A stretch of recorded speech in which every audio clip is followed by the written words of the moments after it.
Well, I'm excited to have this discussion with you. And a couple guys yesterday got triggered at the fact that I was a woman Okay. talking about this. And I'm like, okay, so I'm raising men. I have two Right. sons. Like, no, we should encourage women to have this conversation to not only know what true masculinity is, so they marry a masculine man, Right. they raise masculine men. Like Right. that's important to have a discussion about. So being like, oh, you can't talk about masculinity as a woman. I'm like, that's pretty silly, especially since like I come from the whole position. Like I was talking to you yesterday, I come from the whole position as like, no, men need other men. I'm not Right. saying that they don't. So I think generally, so many men have been so burned that Yes. they just like they see a lot of women and they just immediately just like assume that no, they can't care about me because they've been mistreated so much. And I think it's happened to women as well, Right. where women have been mistreated Yes. by men. So they're just like with men. And that's an issue. That's an issue in society. Men and women need each other. I think that women should absolutely be in this fight because unfortunately, if men defend themselves, you have situations like Matt Chowley, who is fantastic, who actually identifies as a feminist, and he's one of my buddies. Okay. And I support him fully, but he has been villainized all to hell. And it's like, as a man who says these things, you're immediately villainized because it's perceived as self-defense. Whereas Yeah. if a woman stands up for men, it's like, I have next to nothing to gain here. I'm not defending myself. I'm defending other people. So quite honest, as terrible as it might be and counterintuitive, women do need to be on the front line in this specific fight. It's probably the only fight that women should be on the front line in when it comes to fighting for kind of like equal rights for men. Men should have been on the front line fighting for that for women. And they were, because women are so threatened by a woman standing up for men's voices. And these are women who are bringing to light parental alienation and unalive rates and Yeah. men's mental health. They're not like sitting there saying men are better than women. Right. It's the women who are stepping up to be like, let's take care of our men so they can take care of us. Like, we need each other. Sure. And they are under fire for that. And that's awful. Here you have these, quite honestly, incredibly brave women who are Right. using their real names and putting their faces out there in order to defend men. That's how much it matters to them. So that alone should give people cause to sit back and pause, to be like, these women are putting themselves in the line of fire to defend what they believe in. Maybe we should stop what we know about self-concept. If a person is told continuously, this is who you are, guess what? They Right. start to believe that. So Right. sitting and telling men you are bad, makes them either be self-loathing or it actually turns them into the abuser that they're told that they are.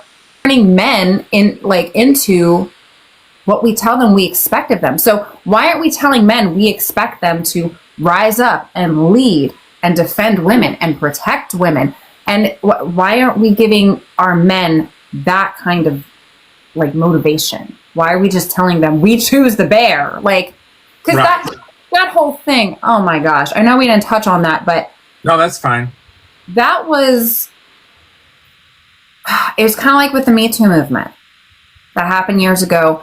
People hijacked that and they basically told men are violent criminals. I believe that men are going to attack me if I am alone with one. And that is what they, like so many women said to all men. Now, granted, I understand it was a minority of them. It was not the majority of women. I get that. But the minority was very loud. And so that is the lesson that we told society's men. No matter what you do, you will never be good enough have any woman feel safe around you. They'd rather choose a bear that could maul them. I'm a little bit unorthodox. I'm actually part of a lot of Facebook groups because I'm obsessive about studying people and psychology and everything. And so I'm part of like men hating groups. I'm part of women hating groups. I'm part of like all these kind of like groups just to sit back and watch and study. And it is insane. It's like these people crave the validation of their viewpoint, driven by just wanting to dislike another group of people. And people give it to them. They give them that validation. They say, like, there's groups on Facebook. I don't want to give them too much because I don't want to be that. But like whole man disposal group. Oh yeah. Throw away the whole man, as it's called, or whatever. Yeah. It's like, throw away the whole man, and it's like just posting bashing on men or people bashing on women. Yeah. And it's so toxic, and people need to use the term, but this is how it needs to be used. People need to go touch grass. They need to understand, just like with how much anger there was with the election, go outside, talk to your neighbors, talk to your friends and family. Like, this isn't how the real world is. What people need is in-person physical community, but they've turned to screens to not only get that community, but to try to get that support. And right. You can't. We're all told now, you're gonna meet your future spouse online in the dating apps. That's how you're gonna meet them. And yet men go on and they earnestly like seek someone and they're rejected. And that hurts. That really messes up their self-concept. And then that messes up with their confidence, and they don't want to approach women. And quite honestly, like, men need to approach women. They haven't been. Right. I don't blame them. I don't blame them one bit. But that's how they should be forming connections. Both men and women should be forming connections that way, as opposed to, okay, I've thought about you for less than a second. You don't seem good enough for me. A true leader is going to be in equal measure a servant. So when you have these situations where you have these honestly very toxic fundamentalist Christian relationships where men are like, they treat their women like slaves. They do. I'm not going to sit here and deny that that is real. I've counseled way too many people. Right. There is the issue with that is that the men aren't real leaders. They're not leaders because they aren't serving or protecting their tribe. Right. They're called to lead. More a dictator. Yeah, you become a dictator. They treat their wives and children like peasants. That's when you get the stereotype of the drunkard who beats on his kids. Like, those aren't real men. And a lot of people, unfortunately, in a lot of Christian circles, will try to push that narrative. And I'm the house that people escape to. Like, I've had DV victims show up on my doorstep. And it's a very real crisis where these men who are willing to step up and get married and have families, they don't know what real leadership is either. So it's like, how do you figure out how to solve that problem? But I feel like it comes back to male mentorship. You need a strong man to lead other men. That's the only way men have victories. Look at the battlefield. Every soldier is not trying to be the leader. It is okay to identify that there are natural leaders. You might not be the leader. Boys nowadays are like, I'm the alpha. No, alphas never tell people that they're alphas because they never think to. They just behave that way. It's honest to goodness natural leadership. Not every man is called to be a leader on that level, but every man is called to lead his family. Right. But that means he's also called to be a servant. And they don't know what that looks like. No one's being a mentor to them. So, and there's a lot of escapism. They're not learning that because they have lower self-worth because of that self-concept pushed on them. So they're escaping into video games or pornography or something like that, where they can get that dopamine hit and feel better about themselves. It's just so destructive. To touch down on that, you know, I'm a mother to 6. I have a mix of both boys and girls. I think in order to raise any child secure in their masculinity or femininity, you've got to lead with a healthy, happy relationship with your spouse. A happy marriage sets the tone for everything in a child's life. And people don't want to hear that, because people get married on a whim, they get divorced on a whim. Children need to experience that security. They need to be able to look at their parents who are hugging each other and admiring each other and think, that is something I should have. Not just like, oh, I hope I get that one day. No, they need to normalize it. That's what's normal. That's what's good and healthy. And then that way they don't get in toxic relationships, because as soon as they're mistreated, they're going to be like, my dad didn't treat my mom like that. They're going to. Right. But having a secure home life absolutely is the trajectory for a person's success. You know, if they don't have that, it's something they then have to overcome. Right. And that's what a lot of people reject, you know. The number one thing any parent should be doing is putting their spouse first.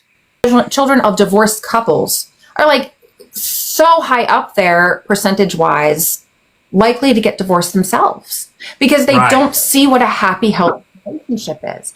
And I got so lucky with my husband, because my husband, both his parents were divorced, married 3 times. He witnessed them fighting. His mom did not have good relationships with her husband. It was violent. And it's like, he did not have that example. And then he, as a young adult, moved in with a pastor, living out of this guy's basement because he was broke as a joke. And this pastor took him in. And that man showed my husband what a happy home looks like. He showed my husband a good marriage is attainable. And because of that, I now have that husband. And I owe them so much. I really do. Wow. People need that example. They need to know it's possible. Coming back to circling back around, kind of like tangenting, but I wanted to touch down on something else you said about, raising boys, because that's something I really wanted to get into. Raising boys, how it's different from raising girls. My first 2 are Irish twins. So they're only 10 and a half months apart. I planned it like that. I wanted that because I wanted my kids close in age. My oldest is a girl. My second oldest is a boy.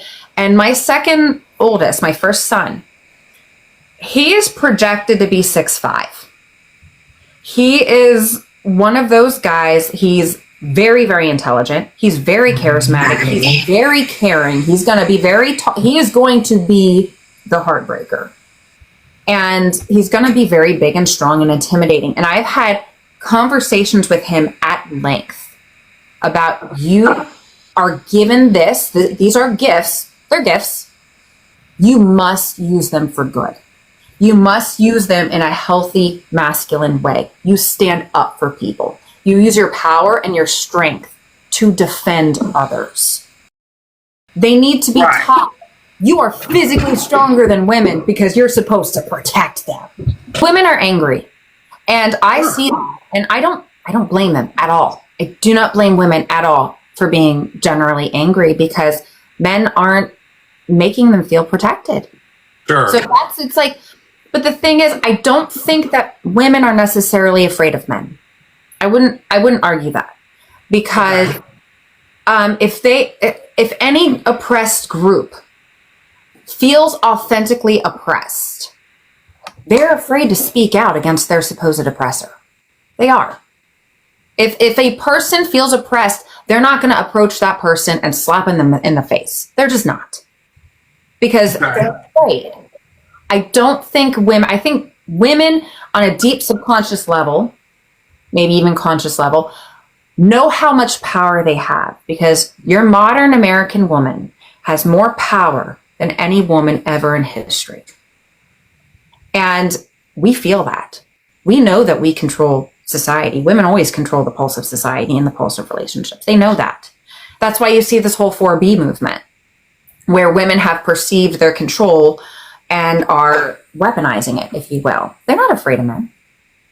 If they were afraid of men, they wouldn't go have one-night stands. They're not afraid.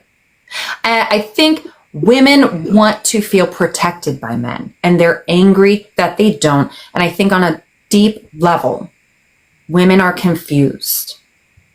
They want to love men. They want to be loved by men, and they don't know how to get that. And there's a lot of frustration with that. I think a lot to do with confidence is being secure in yourself, because if you aren't secure in yourself, you hold your frame that way. Oh, yeah. You know, someone walks in a room and they're a confident person, they don't have to do anything to try to lord anything over anyone else. People know that that person is confident. They have their shoulders back. They have their head raised. They're confident looking around, making eye contact with people. And I think people are very confused about what confidence means now. And they confuse it with arrogance. And the difference is, you know, like, you are looking for validation of yourself for how you can make other people feel, and be arrogance, versus confidence of like, I know who I am. I know what I'm capable of. I know what I can offer other people. I like myself. You know, women pick up on that. Right. Like, I can't tell you, I have so many close guy friends who are fantastic on paper, single, who are fantastic on paper, but they are afraid to approach a woman. And these are really great guys. They're good looking. They make good money. They're homeowners. Like, but they will not approach a woman. They have zero confidence. And it's like, that is not, you're not going to get a woman. You've got to have confidence. Exude it. It's something you exude. You can exude arrogance, but usually that has to do with how you treat someone else. You know what I mean? Like, holding your phone is something you can easily learn and do. They're afraid to make the first move. And yes. I don't blame them at all. And unfortunately, because of the way marriage is treated in today's society, men get the short end of the straw in marriage. Because they could marry a woman, she could decide, I'm not into this anymore.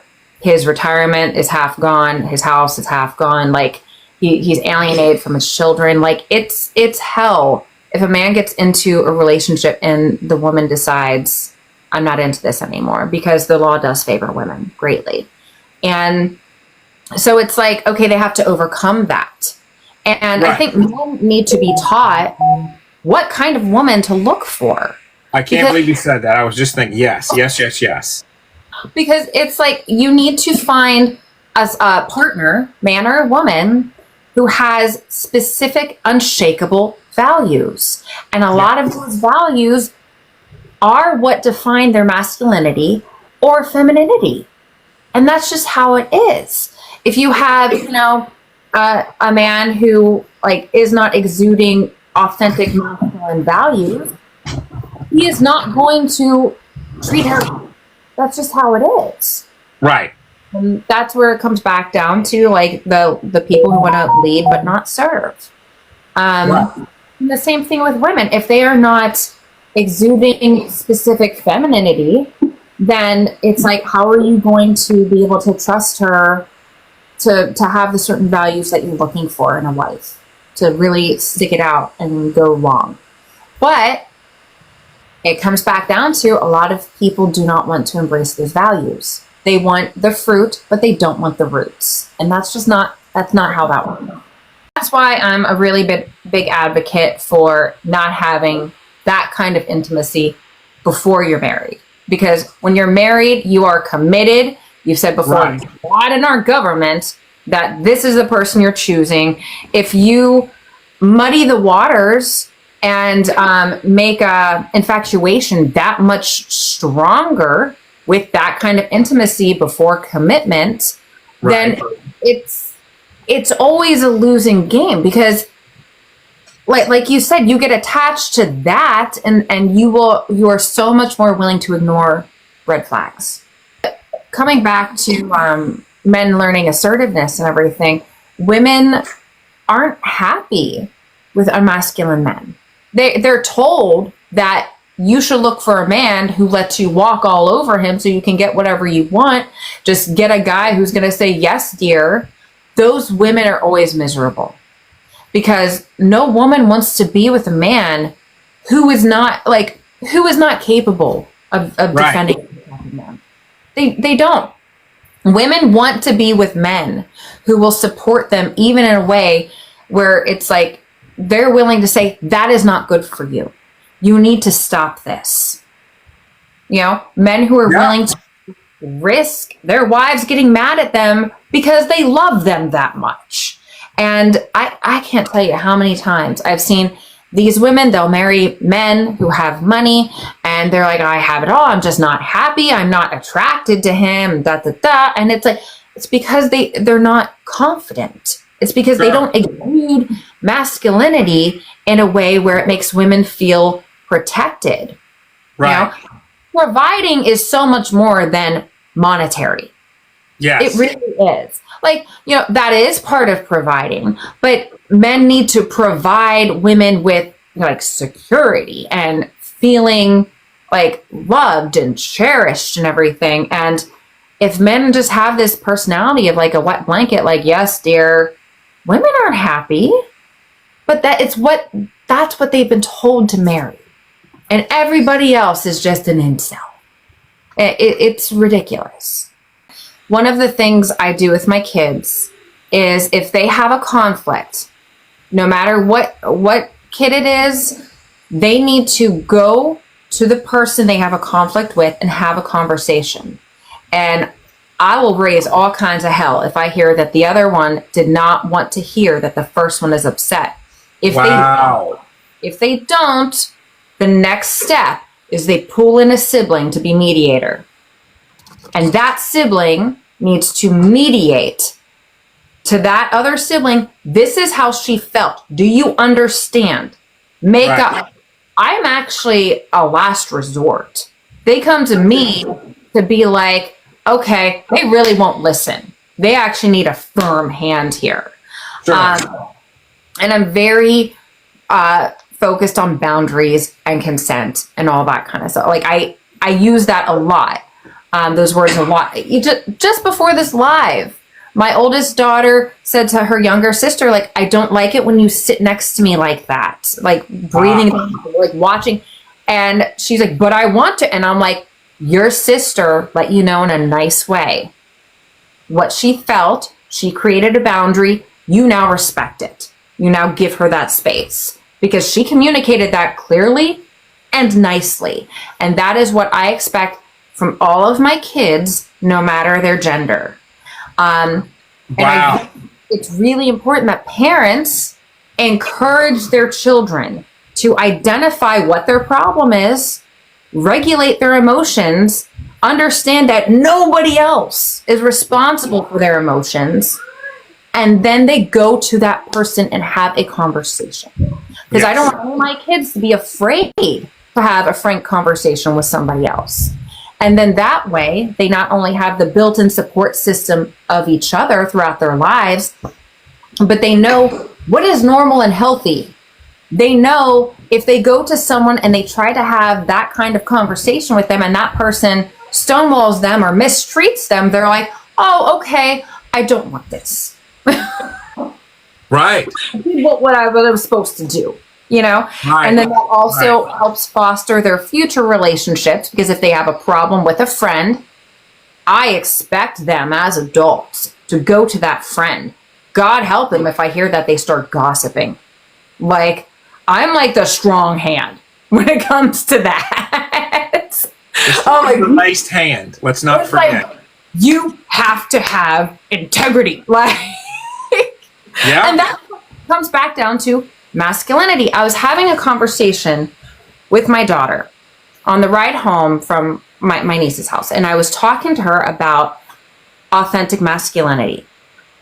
And I said, your father was the only authentically masculine man in his family. And she's like, well, what do you mean?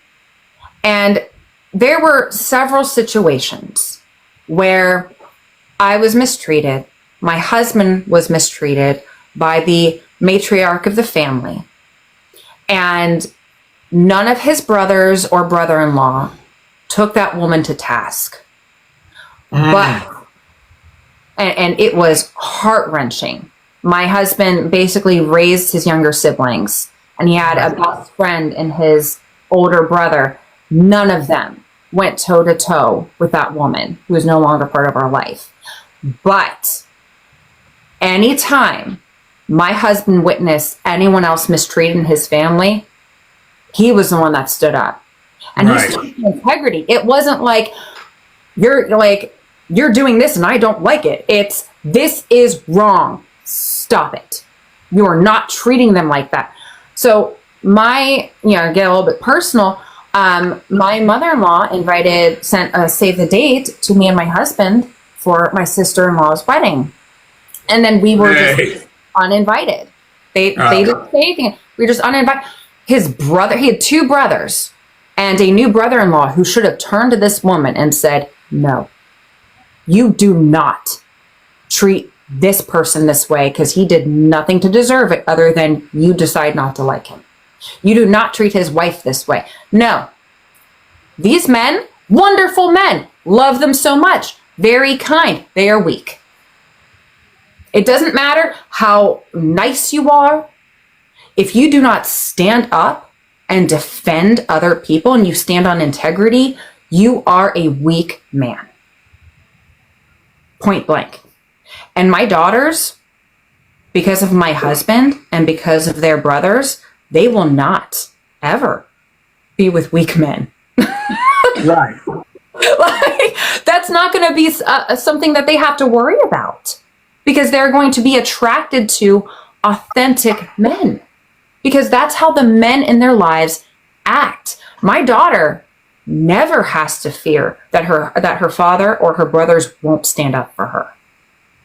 Yes. That is how it should be. But you know what? All my kids know, if I've got a problem with something that their father does, I'm going to take him to task. Sure. And I expect my daughters to take their brothers to task, because you have got to stand on integrity every single time. You don't care about feelings. You stand on what's right. And my kids know my husband is masculine enough to step back and be humble and be like, you know what, you're right. And my kids witness that. And that is authentic masculinity, humility, because it all comes back down to standing on integrity. Women nag because men do not do what they say they're going to do.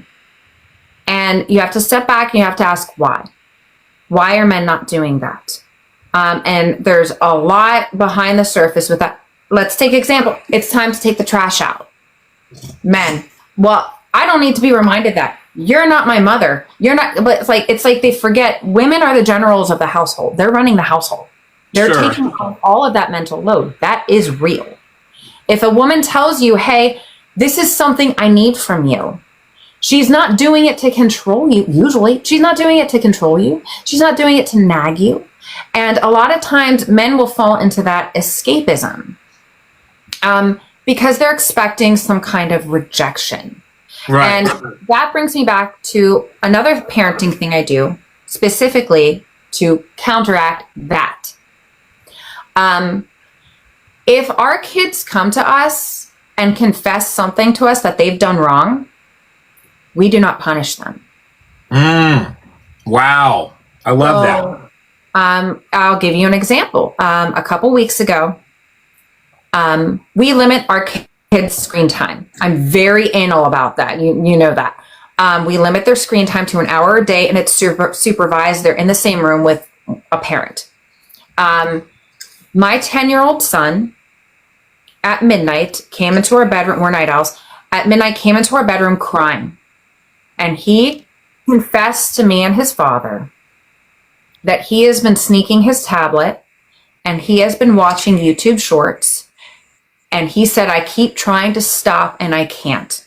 So we were like, this is something that's punishable. If we discovered he was doing this, we would punish him. But the fact that he came to us, he's like, I have this weakness. Right. Help. And he knows he can count on his parents to take him seriously, to see his anguish, and to help. Mm-hmm. And we're not punishing him, because you know what? If one of my kids, 10 years from now gets pregnant or gets a girl pregnant, we want them to feel like they can come to us. If one of them experiments with drugs, we want them to feel like they can come to us. Our job as parents is to make them the best citizens that they can be. And it's really hard to do that if you make your child afraid of consequences when they come to you showing their heart, asking for help. And men, I feel like they need to experience that, maybe even more than women, because men have kind of been conditioned to kind of just expect rejection because of the loneliness epidemic. Bingo. Experiencing online. So if a man feels like he can be more vulnerable with someone else and they will keep him in that safety, that means everything to a man. That's like a woman treats a man like that, he will never leave her. He will worship the ground that she walks on. But women need to learn that. They need to learn that they have that kind of power, that like a man is lashing out or participating in escapism because he's afraid of rejection in some level. And you just go to him and you say, you know what, babe? You've been spending a lot of time on the video games lately, and that upsets me for these reasons. Can you talk to me about why you think you might be doing this? Because I love you and I want to spend time with you and the kids want to spend time with you. What's going on? Instead of, oh my God, another night on these games? You know? If a man takes up a bad habit of smoking, it's a crutch. It's not it's not to be an FU to his wife. It's a crutch.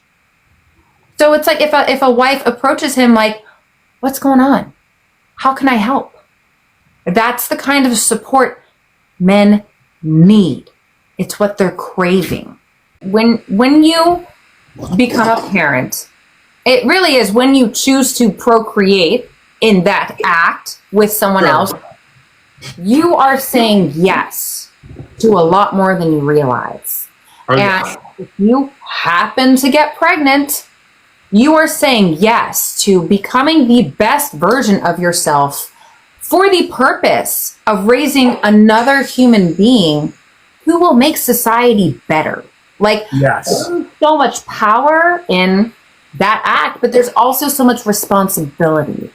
If you create another life, you are responsible for making sure that that life makes the world a better place.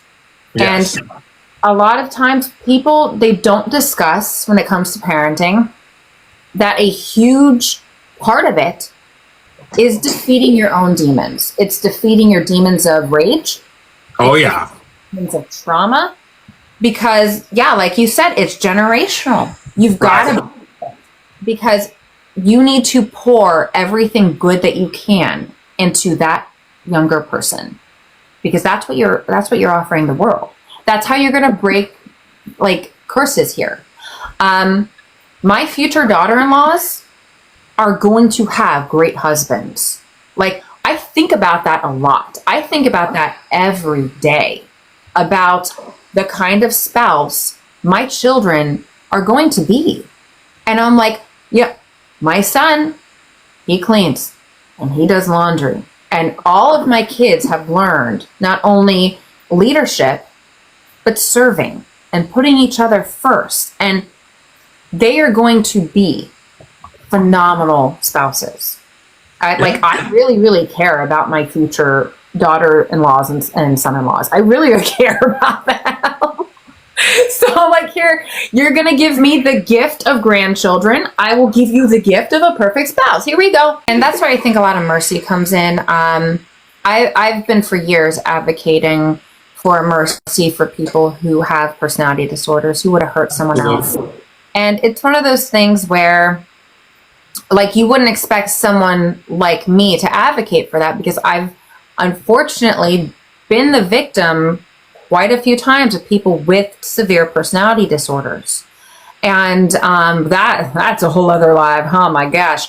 But I can step back and see like what happened. And like not to toot my own horn or anything, but I feel like if I can extend mercy to these people who have actively harmed me or tried to ruin my life, right, people can try to dig deep too. Because at the end of the day, people with mental illness, they are suffering. Yes. They're suffering. Absolutely. You meet the people who treat other people horribly, and they're obviously miserable, and you sit there and you comfort yourself with the fact that, oh, they're miserable, they're never happy. That's sad. That's awful. Yeah. And I feel really, really bad for those people. And I want people to experience joy and happiness. And yes, that comes with resolving trauma. Yes. And the advancements we have with neurology. So I'm a big advocate for it. I was like, you saw how excited I was when you said that you're a practitioner for that. I'm like, that's fantastic, because I'm a big neurology dork. Oh, there's a child. I'm a big neurology dork, and I'm just like, people don't consider neurology near enough with psychology, you know? Right. So, does your father know you're down here? Because I definitely told him I was doing a live. Actually, the other day, because I nerd out about this stuff, and you probably have done this too, but the other day I was sitting with my son, and we were watching a TikTok video about the submarine Indianapolis sinking in World War II and the shark. Oh, wow. Thing.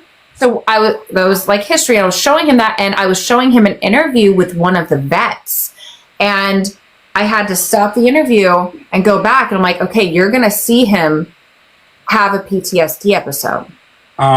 This is what's going to change about his demeanor, about his language. Like, this is what's going on in his brain. And I'm like, you can read the body language, and you can pick up on the switch. And more people, I think, not just psychologists and therapists, more people need to be aware of that. Because like a few years ago, one of my best friends, he was a prison security guard, and he was talking to me nearly every day about a really bad situation that was happening to me by actually someone with a personality disorder. Okay. And he obviously, with his line of work, has his own fair share of PTSD and close. He in a chat, he recognized a PTSD episode via a chat. Dropped everything and called me to talk me down. And it's like, imagine if people had more general knowledge about this. Because he had to call me from California to be like, you are having a PTSD episode. Let's focus. And because he recognized it. And it's like, oh my gosh. And he's not a psychologist. He's a prison guard, you know? And that's why I have these discussions with my kids. And I was like, with my little son, I'm like, you're about to witness this man. We're going to rewind. You're going to see the shift. You're going to pay attention to his body language. You're going to pay attention to his tone. And like this man's voice started shaking. I'll probably make a video on it. I'll tag you if I'm talking about what's happening and how you can witness it. But general knowledge. And the thing is, I didn't get any of this information from college. I didn't get any of it from school. I didn't get any of it from college. Everything that I've learned about neurology, about like most psychology, about nutrition, physiology, all that stuff is because I was interested in it, and I saw how everything is connected. And yes. I've harbored that interest, that life interest. And that's what parents need to pass on to their kids. Yes. Like, it's okay to be interested in a lot of different things. Let's see how they're connected. Let's see how these things can be useful, not only to you in the future, but to other people. Yeah. Well, it comes back to ownership, if you will. And I have an example of what you just said. It might not mean like, you know, forgiving means different things, but right. To give you an example, where I went today, I went to a family member's house, and I went to the house of this woman who had been very, very awful to me. Had been really bad to me. Hated me a lot. And I showed up to her house and I deep cleaned her carpets. And I was sitting there doing that. And like, if you had told me that 5 years ago that I would be doing this right now, I would think there's no way possible.